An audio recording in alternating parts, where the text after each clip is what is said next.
One of the best parts about these vacuums is how excellent they filter the air. They really pull a lot of dust and dander out of your air as they're vacuuming, and they prevent it from coming out.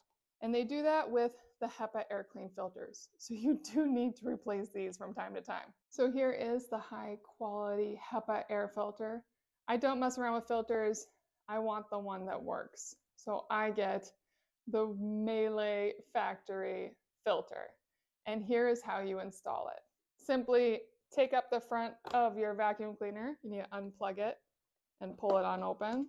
I'm just gonna detach this as well and pop it open here. And you can see it's right here. Just simply pop this out.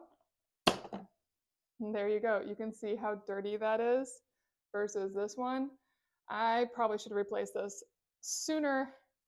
And so I will actually track how quickly I should replace it. It does have this tracker that's supposed to tell you, but it never got to replace on me. And I have had this vacuum for over a year. So I don't trust this. I am now going to be tracking it on my own schedule on when to replace these. You are supposed to replace these every year.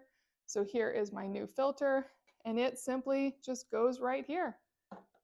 And it has these little latches on the back that latch into these little holes here.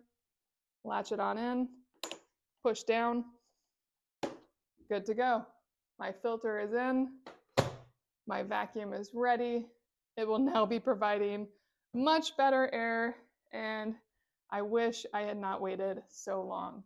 So if you have a Miele vacuum, don't wait as long as I did. Get a new filter. You won't regret it.